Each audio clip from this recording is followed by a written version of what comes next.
Well, thank you so much, David. Um,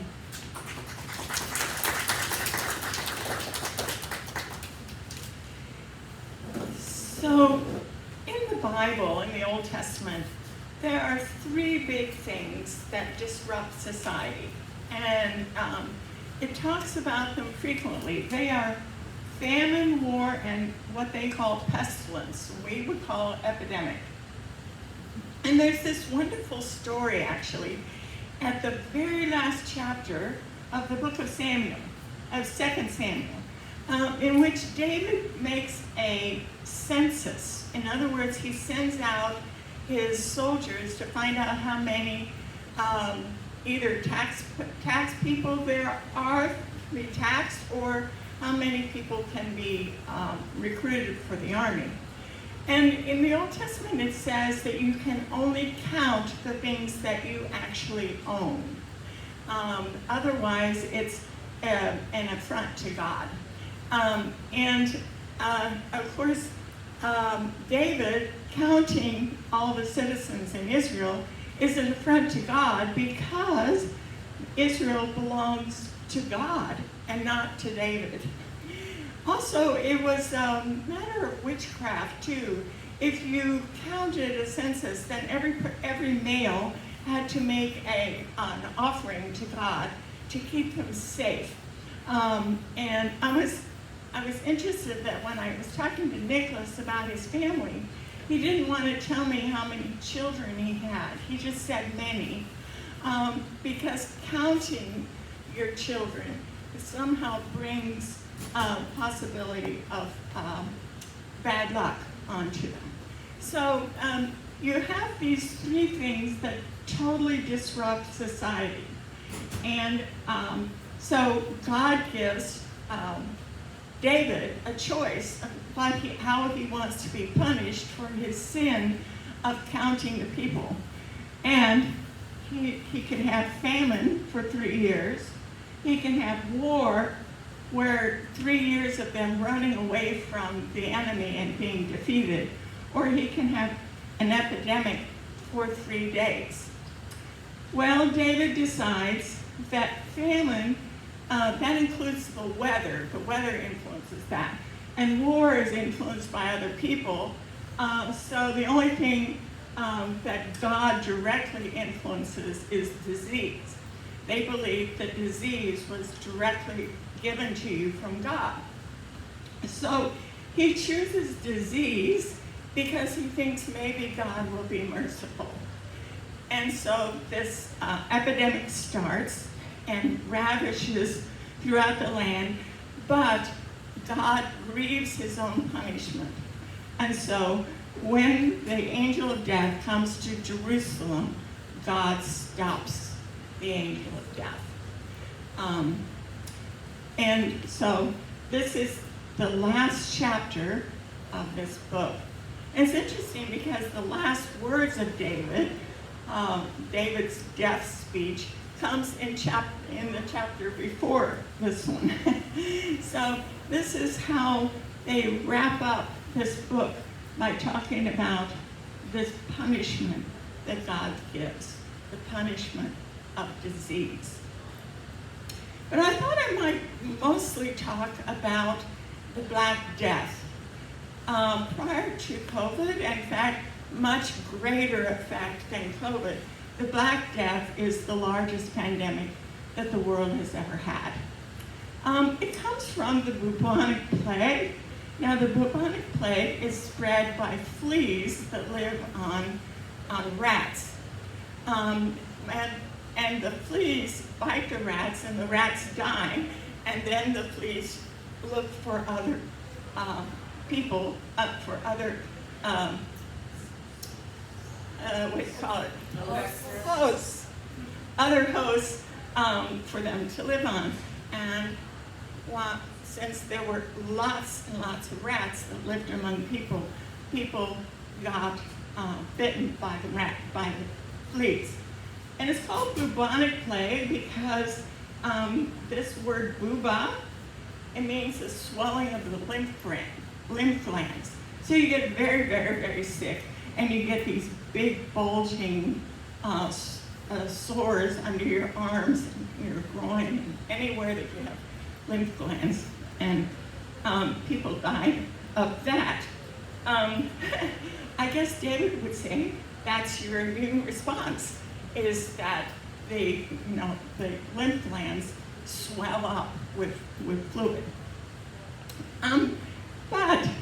And there's been a lot of different times when bubonic plague has come through our world, in different parts of the world, throughout history.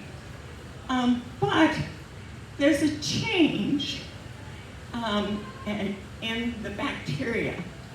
So the bacteria can now be spread not just by flea bites, but person to person.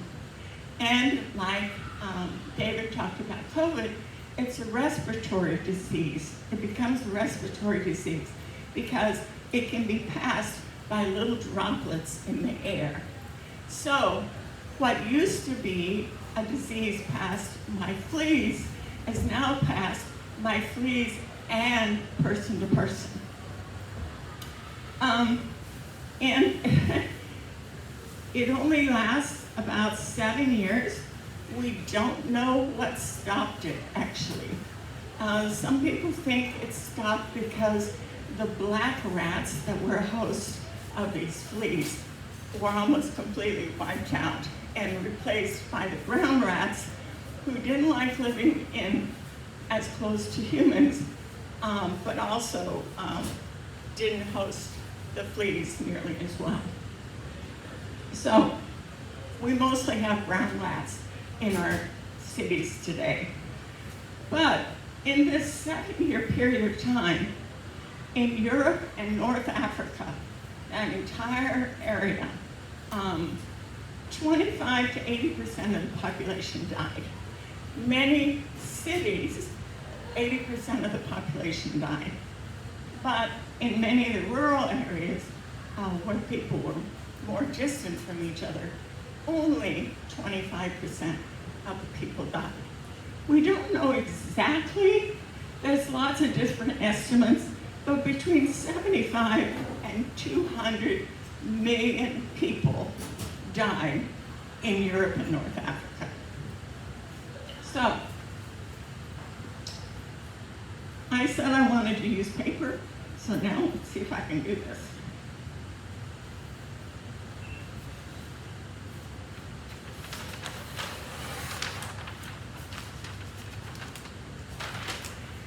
It's difficult to talk about the Black Death without talking about the Crusades. The Crusades really, which was an effort on the part of European Christians to take over the Holy Land and Jerusalem from the Muslims. And it lasted from around 1095 was when they left, to 1291, when the Muslims took back over Jerusalem and the Holy Land. But what this found is that all of a sudden, Europeans who had been isolated for centuries were in touch again with things like spices and silks and things from, wonderful products from the East, but also they were in touch with other ideas and other peoples. And so the Crusades brought back a desire mostly for things from the East. And the Silk Road, which was a trade route that came from China through to Crimea, actually. The western end of Crimea, western end of the Silk Road is in Crimea. And so we think that the Black Death actually started in Mongolia.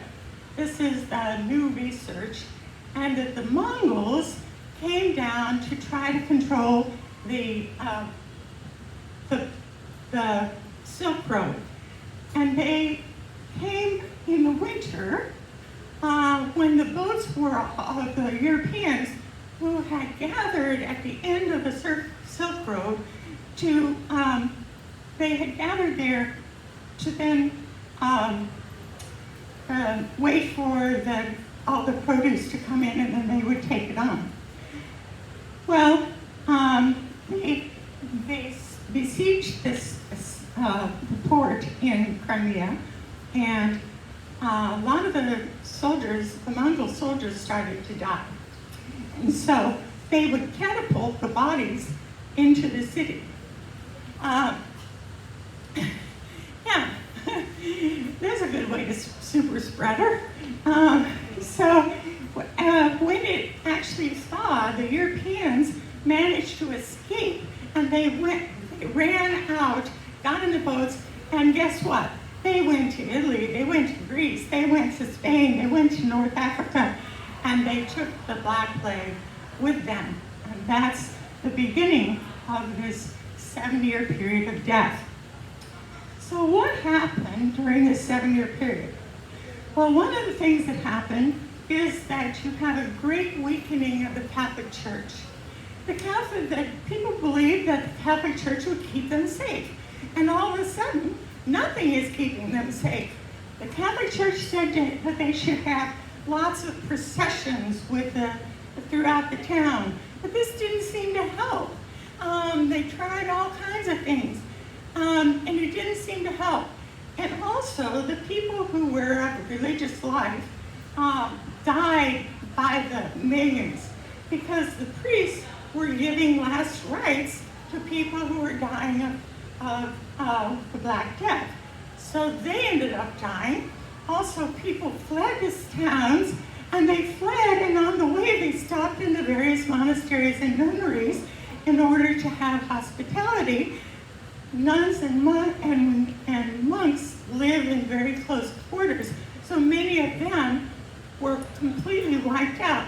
So there's not only just trust against the church, but there's a total wipeout of the people who are professionally religious. So there's also a rise of the laity. Now, the Beguards and Beguines actually start a little bit before the Black Death, but they're the ones who, as lay people, started going in and trying to take care of people. So this big lay movement started. In fact, the Election Brothers, where I used to be chaplain at St. Alexis Hospital, started during the Black Death, when the Election Brothers decided that they would get together and that they would bury the dead, because the dead were just being left in the houses and so on. The second thing that happened was the fall of the feudal system. The feudal system was the hierarchy in the manor house and their support, and then all the rest of the people were essentially slaves. They were called serfs, but they were slaves. And when you have the hierarchy all fleeing the manor house, and then the serfs are dying like crazy, there's nobody to raise food, and the serfs end up demanding that they should be paid for their wages. They also end up just walking off of the land and going other places. So, and the third thing that happened was a rise of fanaticism. We kind of see that in our country too. But that was a direct result of the Black Plague. There were a couple different kinds of fanaticism. One was the flagellants, I think that's what you said. These are people who went from village to village and whipped themselves for the sin of the world. And they